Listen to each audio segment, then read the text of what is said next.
Welcome back to Map Adventures. So আজি আমি 2019 or inverse trigonometry part of question discuss কৰিব গৈ আছো. Okay, let's start. So the first question, 1 marks or very easy. আমাক ক'লে write down the range of cot inverse. So এই আমাৰ NCERT টো আছে আমি জানোৱে. So আমি directly ক'ব পাৰো the range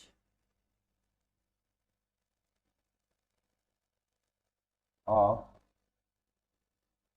cot inverse x is open interval 0 to pi. Okay, so here to our discussion or provision nai. Next question will be now. Okay, so now next question, a lot critical type of question. So here asolote only inverse trigonometry involved with hokana inverse trigonometry ase baru, but here amar increasing and decreasing function or concept provision hobo. So keneke provision hobo here আমি চাও. Okay, so ইয়াত আমাক দিয়া আছে a function fx which is linear, মন কৰা, it is a linear function and the coefficient of x or coefficient x or আগত থকা number positive আৰু এয়া function -1 to 1 or পৰা 0 to 2 লকে গৈ আছে. Okay, so আমি given এবাৰ এয়া লিখি লওঁ, তাৰ পিছত চাওঁ ইয়াৰ পৰা কি কনক্লুড কৰিব পাৰো. Now ইয়াত আমি ক'ব পাৰো that since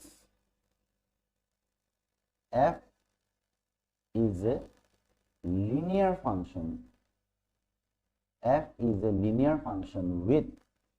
with a greater than 0 to ase baru linear hoar logalog tumi kobo para eya tomak eta straight line dibo hone linear function ami janu oda amak straight line dibo aru eya information a greater than 0 eya information amak indicate kori ase that a greater than 0 a information logot amak ki bujai ase that the line will increase from left to right. আমি যদি left to right observe কৰো ya increase করিব. Now this is a property linear function. যদি a negative হল হয় then the line will decrease from left to right. Okay, so ইয়াত এই property খিনি কারণে আমি কব পাৰো that f এটা linear function আৰু a greater than 0, f is strictly increasing. F is strictly increasing. Okay, now strictly increasing hoy hekhini amar clear, ami clearly gom palu that it is strictly increasing function. Now etia jiman strictly increasing function ase ihoti nijor maximum and minimum values nijor domain or end points ot pabo. Ta mane jodi strictly increasing hoy domain amar ji dia ase domain or exactly end point or minimum value আৰু domain or exactly end point or আৰু এটা end point or তাৰ maximum value কি পাবই লাগিব. So it will imply f attains its maximum and minimum values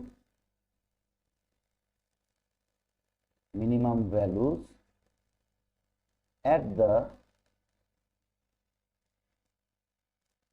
end points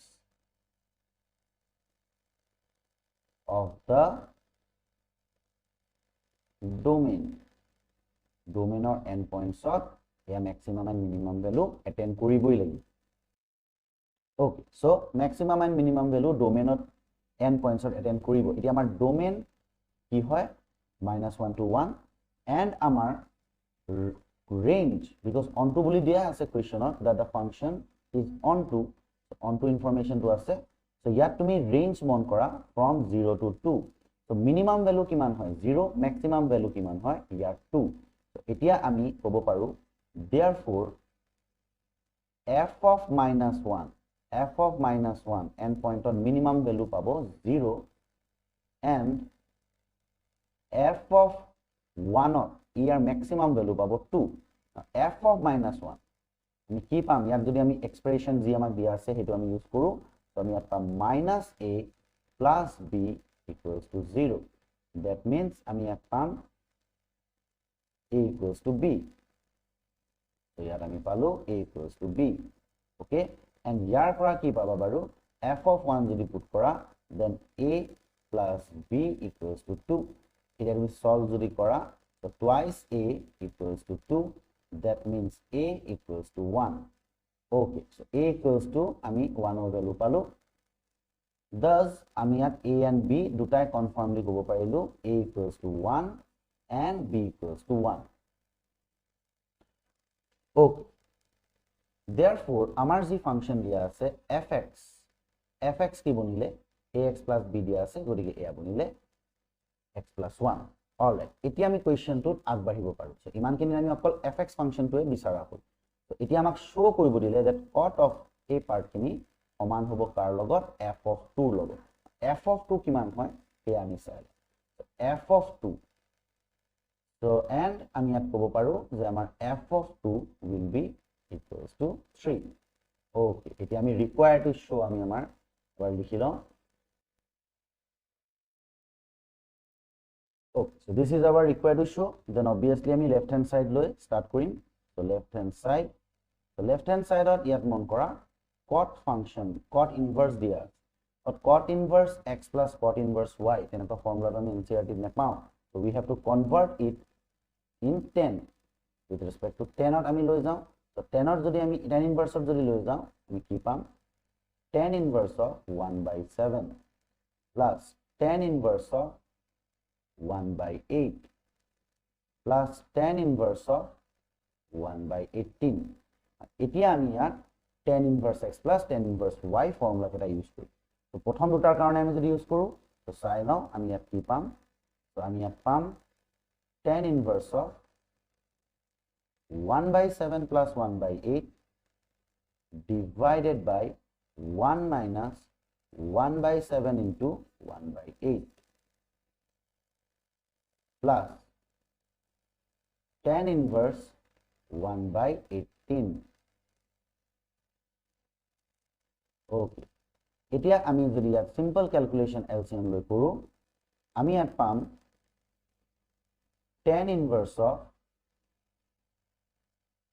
3/11. simple LCM korile tomaloke pai jaba, and logot ase amar tan inverse of 1/18.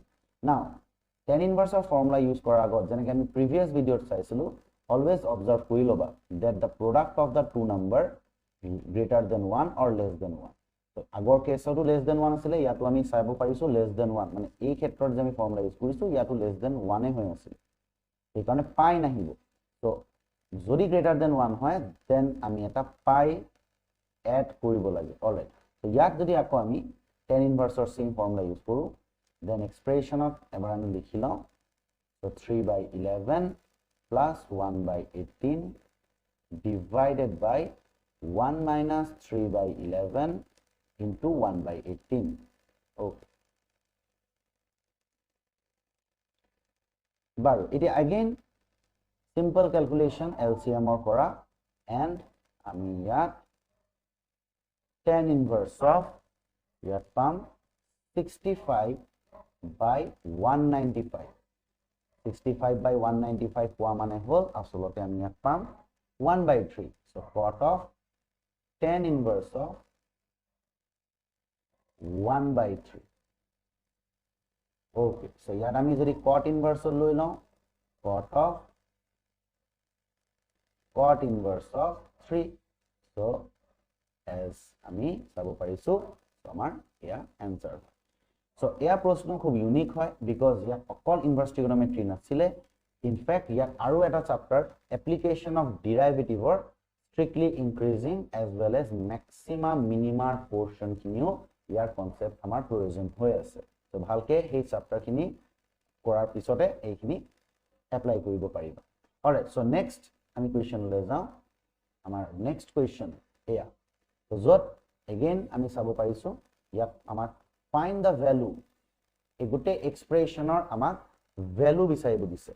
all right, so ami value bisar karone yat observe kora দুটা ভাগত আমাৰ cos inverse function দিয়া আছে and variable ইয়াতো x আছে, ইয়াতো এটা variable same variable x আমি দেখি পাই আছো। এনেকুৱা টাইপৰ কোৱেশ্চনত কি হয়, আমাৰ x যদি আমি সাবস্টিটিউট কৰিব পাৰো then only ইয়াৰ ভ্যালু বিচাৰিব পাৰিবা। x কথাটো হল কি সাবস্টিটিউট কৰো, for that আমি ইয়াত আমি ইয়াক যদি গিভেন এবাৰ লিখি লওঁ যি আমাক দিয়া আছে ওকে নাও এয়া গিভেন পাৰ্টত সেকেন্ড যোনটো cos ইনভাৰ্স আছে তাৰ এটা হাফ মাল্টিপ্লাই কৰি দিছে কিয় বাৰু এক্সট্ৰাকে কিয় থৈছে ইয়াত যদি তুমি চোৱা হাফ যদি আমি ইনফ্যাক্ট ভিতৰলৈ দি দিওঁ দেন আমি ইয়াত এয়া ফৰ্মত পাম এতিয়া অবজাৰ্ভ কৰা এটা বস্তু that half multiply কৰাৰ লগালগ ইয়াত যোন দুটা number appear hall that is 1/2 and √3/2 both of them are trigonometric sin and cos ৰ ওচৰত ইহঁতৰ ভ্যালু আছে নে এংগেল আছে আমি লিখিব পাৰো সো এইখিনি সোৱাৰ লগালগ আমি ক'ব পাৰো that আমি যদি এই ফৰ্মখিনি এয়া ভিতৰ ইন্টেৰিয়ৰ ফৰ্মখিনি আমি যদি cosত লৈ আনিব পাৰো as if cos a plus b formula বা a minus b formula plus হ'ব পাৰে minus হ'ব পাৰে আৰু ইয়াত প্লাস আছে গতিকে মাইনাস এ অহাৰ সম্ভাৱনা বেছি কিন্তু কথাটো হ'ল তেন্তে আমি cos ইনভাৰ্স ক্যান্সেল কৰিব পাৰিম অলৰাইট সো চাওচোন কি আমি ইয়াত সিলেক্ট কৰিলে তেনেকে আমি cos of a plus a minus b or a plus b যি হওক সেইখিনি কৰিব পাৰো সো ইয়াত আমি যদি এটা কাম কৰো let x equals to আমি ইয়াত cos theta কনসিডাৰ কৰি আছো cos এ কিয় because ইয়াত আগত cos inverse যোনটো আছে একেবাৰে তুমি তা এলিমিনেট কৰি দিব পাৰিবা so theta equals to cos inverse x okay আমাৰ ইয়াত ইনফৰমেশন দিয়া আছে that x will lie between 1.5 বাৰু এতিয়া আমি চাও that theta ক'ত আছে okay so ইয়াত আমি ক'ব পাৰো যে as x ৰ মান half আৰু 1 ৰ মাজত আছে again আমি ইয়াত cos inverse লৈ আম আগৰ previous ভিডিওত আমি যেনেকৈ ডিসকাস কৰিছিলো cos inverse is a decreasing function so decrease হোৱাৰ কাৰণে ইয়াত সিম্বল ঘূৰি যাব so ইয়াত তুমি পালা cos inverse 1 okay so now cos inverse half আমি জানো is our so cos inverse half আমাৰ হয় pi/3 and this is our theta and this is our 0 okay so theta ইয়াৰ মাজত আছে আমি গম পাম now এতিয়া আমি যদি চাও cos inverse x x ৰ ঠাইত আমি cos theta লিখিব পাৰো and যোনটো আমাৰ cos inverse half of আমাৰ যোনটো সেকেন্ড পাৰ্টৰ cos inverse আছিল ইয়াত আমি দেখি পাই আছো half of x so half of x x to cos theta হয়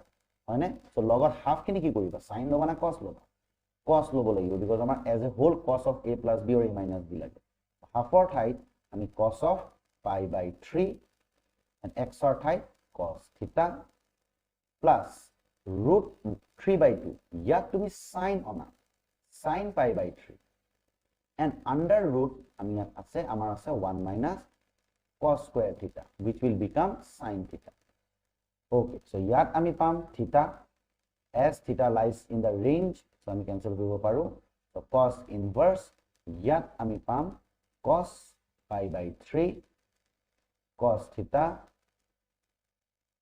plus sin pi/3 and sin theta all right so etia ami yat likhi pai asu amar formula formation kini ahi ase so theta plus cos inverse of pi/3 minus theta বুলি আমি যদি লিখো okay তো ইয়াত কি হ'ব again বাৰু এটো আমি অট্ৰাব পাৰিম নে নোৱাৰো হেখিনি আমি এতিয়া আকৌ চেক কৰিব লাগিব যে pi/3 minus theta cos ৰ ৰেঞ্জত আছে নে তো আমি ইয়াত থিটাৰ বিষয়ে জানো আমি ইয়াত থিটাৰ বিষয়ে জানো that theta actually 0 and pi/3 মাজত আছে so ইয়াত এয়া পাৰ্ট খিনি আছে নে so মাইনাস দি আমি যদি মাল্টিপ্লাই কৰো then we will have 0 greater than equals to minus theta greater than equals to minus pi/3 now এতিয়া আমি ইয়াত আমাৰ লাগে pi/3 so আমি pi/3 যদি এড কৰি যাও ইয়াত তুমি পাবা pi/3 ইয়াত তুমি পাবা pi/3 minus theta আৰু ইয়াত তুমি পাবা 0 actually আমি ক'ব পাৰিছো যে ৰেঞ্জৰ ভিতৰতে আছে cos inverse ৰেঞ্জ এনে হয় কিমান বাৰু cos inverse range close interval 0 to pi হয় তো ইয়াৰ ভিতৰতে বাৰে বাৰে আমি পাই আছো so therefore আমি ক'ব পাৰো ইয়াত আমি কি পাম থিটা প্লাস পাই বাই 3 মাইনাস থিটা সো cos আৰু cos ইনভার্স কাট খালে এন্ড থাকি গল pi by 3 so which is our required result so আজিৰ দুটাই প্ৰশ্ন খুব ইম্পৰ্টেন্ট আছিল ইনফৰমেটিভ মোৰ মতেটো আছিল so তোমালোকে কি ফিল কৰিছা বা কিবা ডাউট থাকিলে কমেন্ট সেকশনত লিখিব পাৰা এন্ড যদি ভাল পাই আছা ভিডিও দেন লাইক কৰা এন্ড শেয়াৰ কৰা থ্যাংক ইউ